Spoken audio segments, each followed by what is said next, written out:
Hi, in this video we are going to discuss how to insert and delete element in the linked list.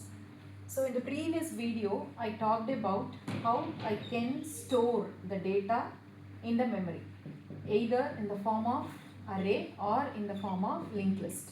So if I have the required memory continuously in the memory, I can go with array representation. It has its own advantages and disadvantages. If there is no continuous memory available, right, so we can go with a linked list. Again, this kind of representation has its own advantages and disadvantages. So now today in this video I am going to tell you how to insert and delete an element to and from the linked list. See, in the linked list representation, I can store the data in the node. So you have to assume that we have non-contiguous memory locations available in the memory, and I am considering each data to be stored in a node. So this node can be somewhere in the memory. So you just assume that I have a main memory, So this part is free, so I am going to store one data here, and somewhere this part is free, I am going to store the second data here, somewhere here free, third data, somewhere here free, fourth data. So here I am going to store data 1, data 2, data 3, data 4, and I have the connection from this node to this node, this node to this node, this node to this node, and since this is the last one, it should be null. So how can I make this connection? So I am taking this as a node. Why I am taking this as a node instead of a variable or a location? Here it's going to contain more than one information. So ultimately I have to store the data. So that should be the first information. Second one is the address of my second node, because I am going to store my data. So what is the assumption I am having is I am continuously storing the data, even though it is not, the memory is not continuously available in the memory. Required memory. So I have to store the data as well. I must know what is the second data address, in that address where the second data got stored. So this will contain, say example, if this is address 1, this is address 2, and this is address 3, this A1 will be here, A2 will be here, and A3 will be here. So when I access my first data, I can access the data, and through this information, address of my second node, I can go to the particular address and I can access my second data. When I am accessing the second data, I know the address of my third node, so I can go to the third node. And when I am accessing my third node, I can know the address of the fourth node. And when I am accessing the fourth node, I come to know that since this address part is null, this is my last element in the sequence. So this is how we can store the data in the linked list, in the way of linked list. So taking same thing, data 1, data 2, data 3 and data 4. So this will contain address 1 or address 2, address 3, address 4 and null. So this is the address of respective nodes. So the first node contains the data and address of my second node. Second node contains the data and address of the third node. And this way I can store when the address part is null, meaning this is my last node.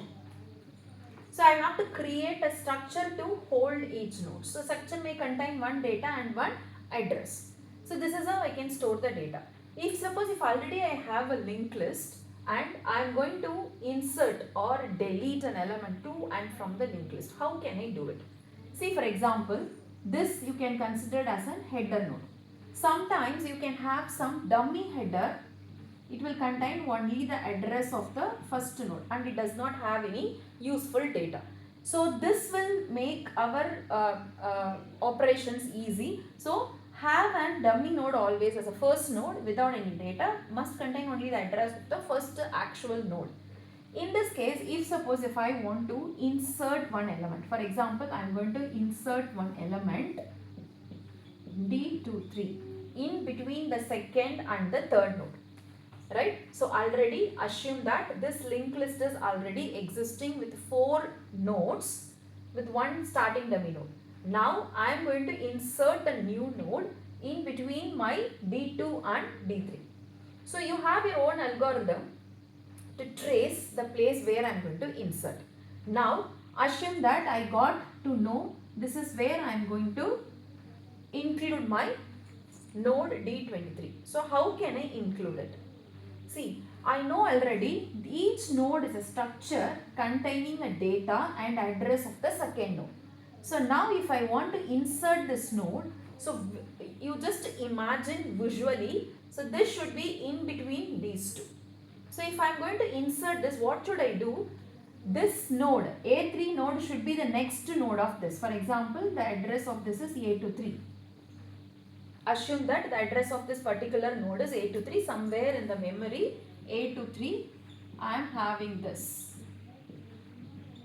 So I am going to include this node into the linked list.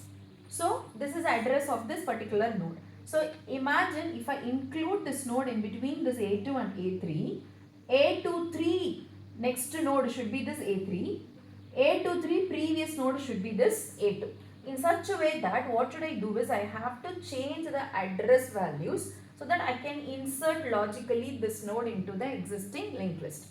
See, in this case, the next node of A2 should be A23. So what should I do is I have to update the address. I have to update the address, next address in the A2 node from A3 to A23. And the next address of this A23 node should be this A3. So what should I do? First I have to copy the content of address part of A2 to A23. So I am copying this here. And what I am doing is I am updating this A23 address over here.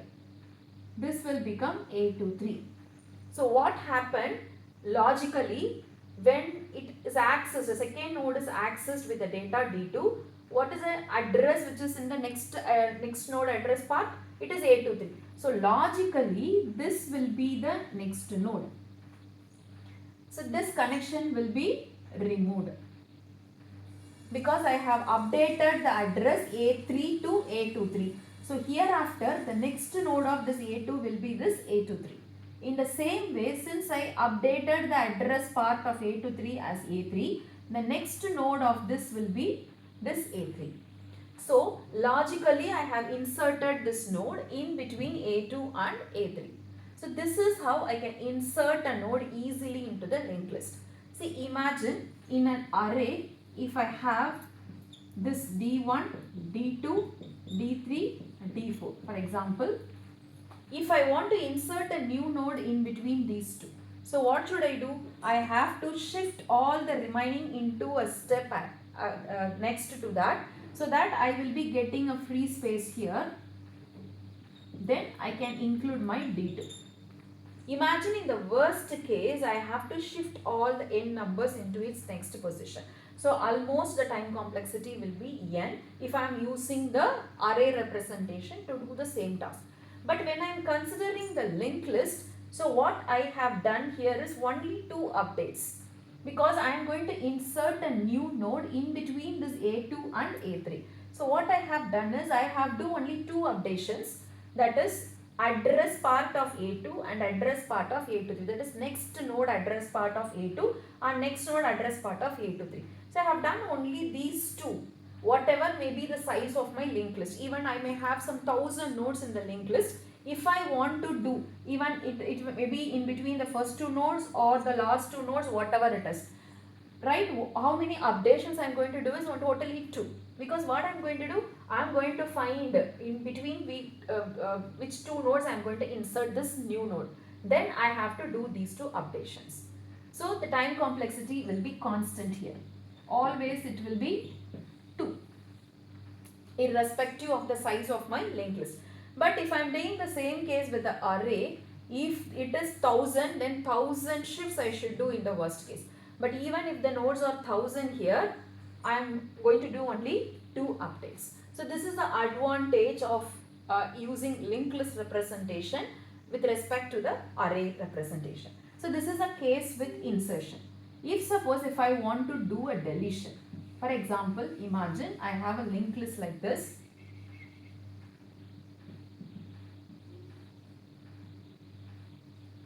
if I have a linked list like this, if I want to do a deletion. So for example, I am going to delete this node A3, which is stored in the address A3. I am going to delete this node. So what should I do? I have to find the position where the node is to be deleted, and I have to stand one step ahead of it, right? For example, if I am going to delete A3, I have to start. See, in this case, in the linked list, always I should start from the beginning, because I know only the address of the first node. So this is a linked list L1. L1 contains the starting address alone. From the first node, I can move to the next node and I can access. I cannot do any random access, right? Unless you have to write an extra code to access it, right? Generally, in the linked list, I should start from the first node and I can move on to the next node till the end of the linked list. So if I want to delete this node, for example, I am going to delete data D3. So what should I do? I have to start from the dummy node, then I have to reach the first node. Then I have to check whether it is D3. It is not D3. So I have to go to the next one. Whether this is D3. No, not D3. Next I have to go to the next one. Yes, this is D3 and the node I am going to delete this. So what should I do? When I'm comparing, right, I have to stand in this node and I have to compare the next node data. So for example, this I am representing as P, for example, right? So the pointer P points to this particular node. If I want to access the data of the next node, I have to use the code P of next of data. So I am standing in this particular node and I want to know what is the data which is in the next node. Because why I am doing this is, if I want to delete this node, I should stop one step ahead. I have to stop here, then I have to look for deleting this node. So what I am doing is, I am first starting with this pointer P to point to the first dummy node. Now I have to get into the first actual node to check whether this is D3, right? So what I am doing is, I am writing a code like P of next of data, because if I am taking a node, this part is called data and this part I can have it as next, address of next, because I am creating a structure. As I told already, I can create a structure. Here I can have int data and here I can have struct star next. So what I am doing is, I am creating one data type which can hold any integer data. Another one is a pointer, right, which I am going to point to another struct node, right? So here if I am saying S, for example, so again it is going to point out one particular structure node, right? So this part data, this part is address. I am just naming this variable, right, holding the address as next. So what I am trying to do here is P of next of data. So this is my P and this is the P of data and this is P of next. So what my P of next is containing? The P of next contains the address of the next node. So this contains A1. And what I am having in A1 of data is D1. So I am taking P which points to this particular node. P of next, P of data points to this data part. P of next points to the next address part. So this next address part contains the address of my next node. So what I am having here is A1. So what I am having in A1 of data is D1. So I am comparing this with D3, whether this is equal to D3. If it is equal to D3, meaning D3 is here. But in this case, D3 is not here. So what I am doing, I am just moving the node to the next. P is equal to P of next. So I am moving now P from here to here. So by standing here, I am checking the data of the next node, whether it is equal to D3. No. So I am moving here. So this I have to keep it in a loop. Right now I am standing here and I am checking for my next data, S. The next data is D3. Now what should I do? I try to delete this. So how should I delete this? Logically I can disconnect this node, right, from this sequence. So what should I do? This A2 next address is A3, which meaning of this is the next node of A2 is A3. When I want to delete this, I have to make A4 as my next node. So what should I do? Simply I have to update this address as A4. So what should I do? I have to change the P of next equal to A4. So it will contain A4, meaning this will point to here. Right? So logically I got disconnected. This node got disconnected from my sequence. But in order to complete it properly, I have to make this completely disconnected, because this also pointing to this node. So what should I do? I have to write the code P of next, right, before this, before assigning this, right. So P of next, this data, that is A3 was there. So P of next, right, P of next I am making as null, right. P of next is equal to null. So what happened? P of next will be null. So before this, what I am doing, temporarily I am copying this P of next. So temporarily I am copying this A4 here. So P of next A4 will be copied to temp, and P of next will be null. So what happened, right? Initially it is pointing here, So I am copying this to temp and I am making this null. Now I am making P of next is equal to temp.